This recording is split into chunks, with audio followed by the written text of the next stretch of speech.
उत्तराखंड के एक बेनाम ग्लेशियर का बढ़ रहा आकार एक महीने में किया था 800 मीटर से ज्यादा एक्सपेड।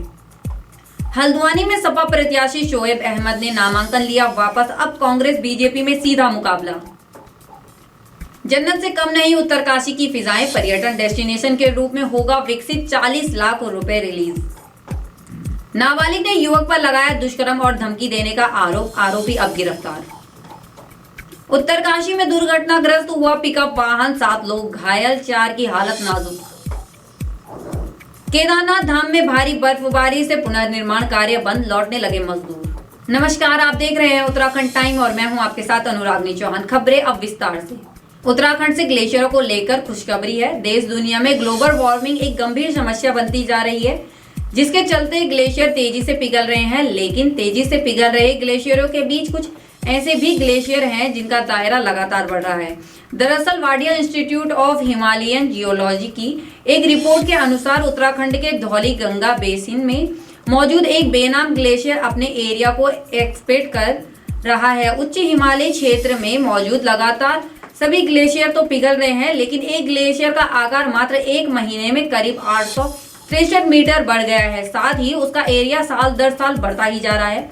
Wadia institute of Himalayan geology के वैज्ञानिकों ने एक खुशखबरी दी है। वाडिया के वैज्ञानिकों ने बेनाम ग्लेशियर का अध्ययन किया है जो अपने क्षेत्र को बढ़ा रहा है। चमोली जिले के धौली गंगा बेसिन में 2 ग्लेशियरों के बीच मौजूद एक बेनाम ग्लेशियर पर वाडिया के वैज्ञानिकों ने अध्ययन किया है। इस ग्लेशियर का आकार करीब 48 वर्ग किलोमीटर है। ये ग्लेशियर नीति वैली में मौजूद रंडोल्फ और रेकान ग्लेशियर के समीप है।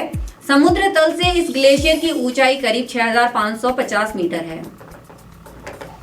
कुमाऊं की सबसे बड़ी हल्द्वानी नगर निगम सीट पर मुकाबला दिलचस्प हो गया है। सपा नेता शोएब अहमद ने अपना नामांकन वापस ले लिया है, जिसके बाद अब मुकाबला बीजेपी और कांग्रेस के बीच देखा जा रहा है। सपा प्रत्याशी शोएब अहमद मुस्लिम समुदाय से आने वाले कट्टर नेता माने जाते हैं। ऐसे में अब हल्द्वानी सीट दिलचस्प हो गई है। शोएब अहमद के नाम वापस लेने के बाद से प्रदेश समाजवादी पार्टी नेतृत्व में हलचल पैदा हो गई है और सपा प्रत्याशी शोएब अहमद को पार्टी से निष्कासित करने के लिए राष्ट्रीय हाईकमान से मांग की जा रही है। उत्तराखंड सरकार ने उत्तरकाशी जिले में एक और टूरिस्ट डेस्टिनेशन को चिन्हित किया है। उत्तरकाशी के सरनौल रतूड़ी सरुताल ट्रैक के लिए 74.20 लाख रुपए स्वीकृत किए हैं। सरकार ने जिसे विकसित करने के लिए 40 लाख रुपए रिलीज कर दिए हैं, जिससे इस पर्यटक क्षेत्र को नई पहचान मिलेगी और स्थानीय लोगों को रोजगार के अवसर भी प्राप्त होंगे। उत्तराखंड सरकार नए टूरिस्ट डेस्टिनेशनों को विकसित करने में जुटी हुई है।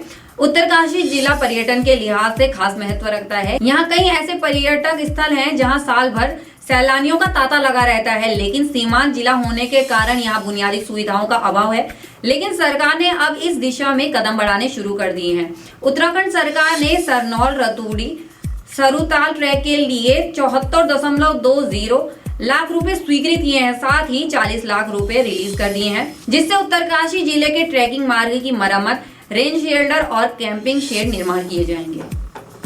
अल्मोड़ा के देघाट क्षेत्र में एक युवक पर 8 वर्षीय नाबालिग से दुष्कर्म कर उसे जान से मारने की धमकी देने का आरोप लगा है। परिजनों को जैसे ही इस बात का पता चला तो वो पुलिस के पास पहुंचे। मामले में पीड़ित नाबालिग की मां ने देघाट पुलिस को तहरीर दी है, जिसके बाद पुलिस ने आरोपी के खिलाफ पॉक्सो समेत विभिन्न धाराओं में मामला दर्ज कर आरोपी को गिरफ्तार कर लिया है। पुलिस के अनुसार देघाट क्षेत्र निवासी एक महिला ने देघाट थाना में तहरीर दी कि एक युवक द्वारा उसकी 8 वर्षीय नाबालिग पुत्री के साथ दुष्कर्म किया गया है। वहीं मामले को किसी से न बताने की बात कहकर उसे जान से मारने की धमकी दी है। घटना के बाद परिजन कार्यवाही के लिए पुलिस थाना पहुंचे और आरोपी के खिलाफ सख्त कार्यवाही की मांग की। पीड़ित की मां की तहरीर पर पुलिस ने देघाट थाने में आरोपी के खिलाफ पॉक्सो अधिनियम के तहत मामला दर्ज कर कार्यवाही की है। उत्तरकाशी के पुरोला तहसील मुख्यालय से महज 7 किलोमीटर दूर खलाड़ी पुजेली मोटर मार्ग पर खलाड़ी गांव जाते समय एक पिकअप वाहन अनियंत्रित होकर खेत में जा गिरा। पिकअप वाहन में खलाड़ी गांव के 4 ग्रामीण समेत 7 मजदूर सवार थे। तत्काल 7 घायलों को 108 की मदद से उप जिला चिकित्सालय पुरोला ले जाया गया, जहां 4 घायलों की गंभीर स्थिति को देखते हुए डॉक्टरों ने उन्हें हायर सेंटर देहरादून रेफर कर दिया है। जानकारी के अनुसार बीती शाम को खलाड़ी सेब के बगीचे में मजदूर व बगीचे का सामान ले जा रहा पिकअप वाहन खलाड़ी गांव के पास अनियंत्रित होकर 50 मीटर सड़क के बाहर खेत में जा पलटा।